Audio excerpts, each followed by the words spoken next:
Hello, I'm Fort Lauderdale Mayor Dean Trantalis, and I want to thank you for joining me this afternoon as we talk about the impact of Hurricane Milton.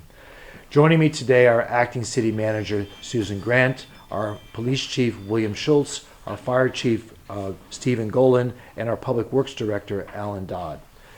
Yesterday, I signed an emergency order declaring a state of emergency so our city staff could better make preparations and obtain and deploy the resources needed to protect life and property.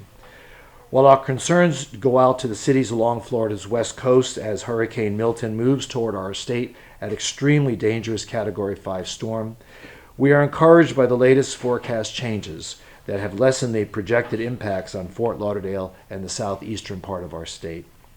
Having said that, we are taking nothing for granted, and neither shall you.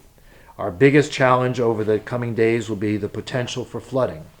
The city has been aggressively preparing for the threat of heavy rainfall that could have localized totals of 8 inches or more, and staging response assets appropriately. The current weather forecast is for the greater Fort Lauderdale area to experience no more than 2 inches of rain a day from today through Wednesday. We appreciate your coming here today to participate in this event because it's important that all the information get out to everybody. Because today we are experiencing an unrelated rain event, not related to Hurricane Milton. We should begin feeling the effects of Milton tomorrow or Wednesday. The big takeaway here should be prepare, but don't panic. It is positive both that our Public Works Department and the South Florida Water Management District have advised that the underground water table is not anywhere near saturation level. Our city has been making a major investment in upgrading our stormwater utility and flood prevention, and we reasonably expect to have system capacity to handle the anticipated rainfall in both areas served by older systems and those now under the newer systems. Still, we urge caution, as localized flash flooding is always possible. Remember that floodwaters can enter many structures and block exit routes and can submerge streets and parking lots, making driving dangerous. This is the reality of today's Florida. In terms of wind, our forecast is for the possibility of tropical storm force.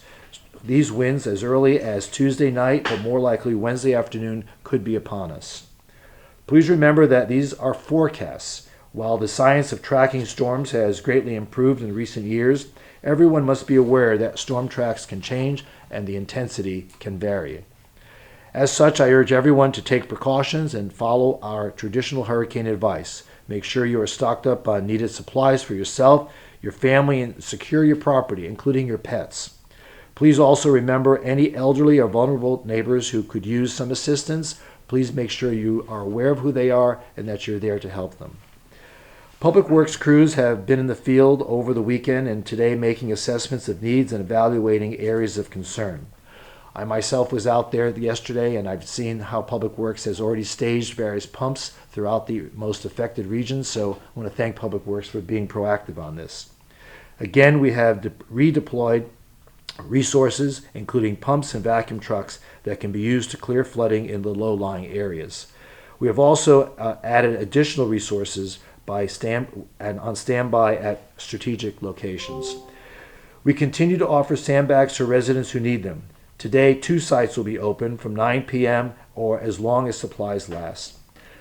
They are at Mills Pond Park at 2201 Northwest 9th Avenue and Floyd Hull Stadium at 2800 Southwest 8th Avenue. City staff will be on hand until 6 p.m. to provide assistance as needed. Again, until 9 p.m. tonight, the sandbags will be available at both Mills Pond Park at 2201 Northwest 9th Avenue and at Floyd Hull Stadium at 2800 Southwest 8th Avenue. The sandbag operations will resume tomorrow morning at 6 a.m. and will continue as long as conditions permit. Garbage collection will proceed as scheduled. The water trolley has been suspended and is expected to resume Thursday. The LauderGo micromover transit service continues to operate but may have service interruptions during heavy rain. Please check its mobile app on availability. The LauderGo community shuttle also continues to operate. For those who wish to utilize city garages for vehicle storage, Parking will be available at the following locations through Friday, 5 p.m. The Riverwalk Center Garage at 150 Southeast 2nd Street on levels 6 and 7. That's the Riverwalk Center Garage, levels 6 and 7. That's at 150 Southeast 2nd Street. And the Las Olas Garage at 200 Las Olas Circle, levels 3, 4, and 5. That's on the beach.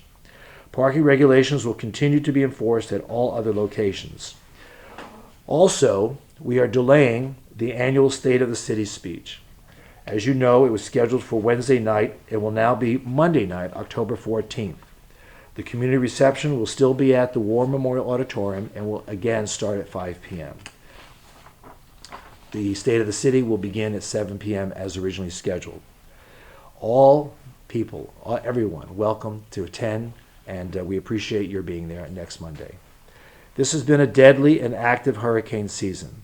Our hearts go out to those that continue to suffer from the ravages of Helene in Florida, Georgia, and across the Carolinas. Please, I urge everyone to take Milton seriously. Hurricanes can be unpredictable, and we do not want any loss of life or property. So stock up, make sure you take care of your preparations, avoid flooded areas, and most of all, stay safe. Thank you. Do I have any questions?